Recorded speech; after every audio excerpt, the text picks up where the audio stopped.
Bienvenidos a esta clase. Hoy vamos a analizar a fondo una de las estructuras biológicas más fascinantes y, seamos sinceros, más incomprendidas de nuestro planeta, los líquenes.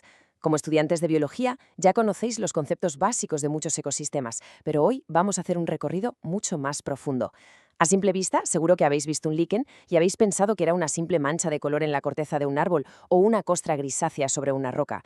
Pero cuidado, porque detrás de esa apariencia tan humilde se esconde un auténtico milagro de la ingeniería biológica. Así que vamos a sumergirnos de lleno en este tema y a descubrir cómo estos organismos logran saltarse literalmente casi todas las reglas de la supervivencia.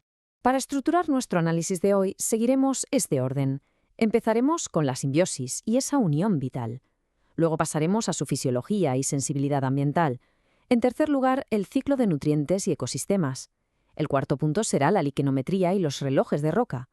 Pasaremos después a la diversidad global y regional. Y cerraremos con el plato fuerte, su resistencia extrema y la investigación espacial. Empezamos con el primer módulo, simbiosis, la unión vital.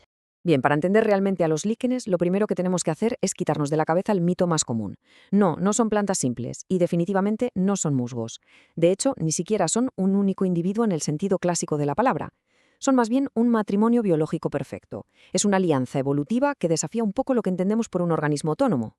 Fijaos, por un lado tenemos al hongo, el micobionte, que suele pertenecer al filo Ascomycota. Pensad en el hongo como el arquitecto y el escudo de la operación. Aporta la estructura tridimensional, el grueso de la biomasa y, lo más importante, la protección contra la desecación. Por otro lado, tenemos al socio fotosintético, el fotobionte, que puede ser un alga verde o una cianobacteria. Este es el motor energético. Su trabajo es realizar la fotosíntesis para convertir la luz del sol en los carbohidratos esenciales que alimentan a los dos. Esta unión permite que prosperen en hábitats extremos, donde si estuvieran solos fracasarían estrepitosamente y morirían. Y claro, el resultado físico de esta asociación nos lleva a un término académico fundamental que debéis manejar, el talo. El talo no es solo un hongo que se ha tragado unas algas, no. Es una estructura estable y completamente nueva que solo surge gracias a esta simbiosis.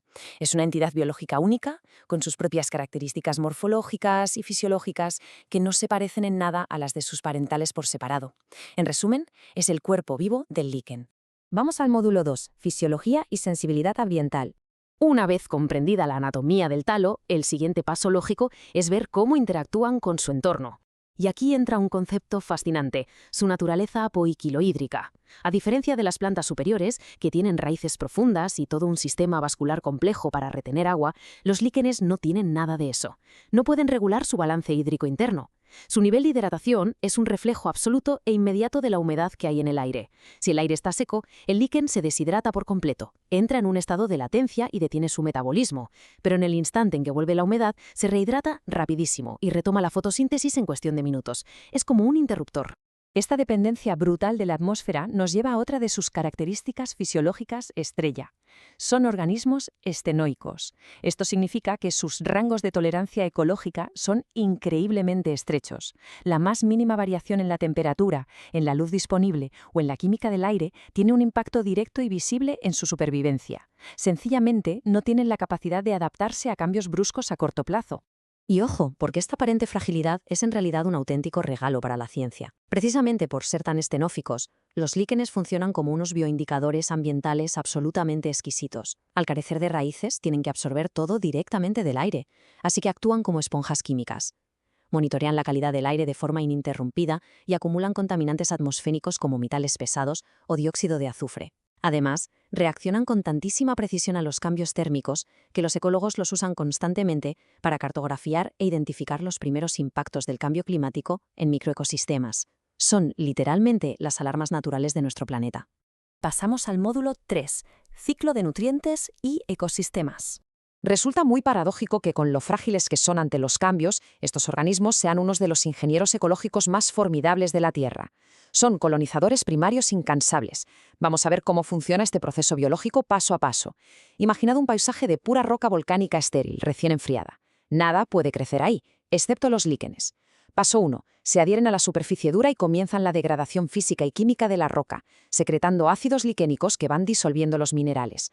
Paso 2. A medida que la roca se descompone y el líquen cumple sus ciclos de vida y muerte, se acumula materia orgánica, creando la base inicial para la formación de suelo. Paso 3. Con esa base ya formada, arranca el ciclo de nutrientes. De hecho, los líquenes, cuyo fotobionte es una cianobacteria, tienen el increíble superpoder de fijar nitrógeno atmosférico directamente en ese nuevo suelo. Así preparan el terreno fértil para que más adelante puedan germinar semillas de plantas superiores. Esta capacidad asombrosa de crear suelo a partir de roca pura nos demuestra su papel esencial en el equilibrio ecológico global. Enriquecen la biodiversidad vegetal en una variedad de biomas espectacular. Da igual si hablamos de la humedad oscura de un bosque antiguo, de la aridez brutal de un desierto o del frío polar. Los líquenes construyen siempre los cimientos sobre los que se apoyan redes tróficas enteras. Sin ellos, os aseguro que muchísimos ecosistemas, tal y como los conocemos, no existirían. Módulo 4. Liquenometría, los relojes de roca. Y justo en el punto donde la biología se cruza con la geología, surge una pregunta muy interesante para cualquier investigador. Si un geólogo está estudiando las rocas que quedaron expuestas tras el retroceso de un glaciar hace siglos, en un lugar donde no hay registros históricos, ¿cómo demonios puede usar líquenes para saber en qué año exacto se derritió el hielo allí? La respuesta está en la biología matemática de su crecimiento. Existe una técnica llamada liquenometría que sirve para datar rocas expuestas o morrenas glaciares, basándose en una métrica física muy concreta, el diámetro de crecimiento de ciertas especies de líquenes costrosos. Veréis, estas especies crecen hacia afuera de forma radial. Lo hacen a un ritmo increíblemente lento, pero constante y predecible a lo largo de los siglos.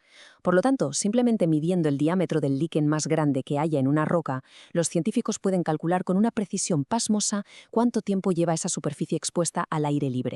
Entramos en el módulo 5, diversidad global y regional.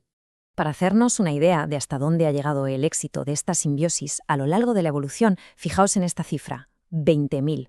Actualmente, la literatura científica estima que el límite superior de especies de líquenes en todo el planeta ronda las 20.000. Aunque la cifra base oficial suele moverse entre las 13.500 y 14.000 especies registradas, ese número no para de crecer. Prácticamente, cada vez que un equipo de biólogos se adentra en un nuevo microhábitat, el catálogo mundial se amplía. Pero si bajamos la lupa y miramos a nivel regional, tenemos casos de estudio fantásticos, como el de Perú. Los inventarios oficiales peruanos han reportado hasta la fecha 281 especies diferentes en su territorio.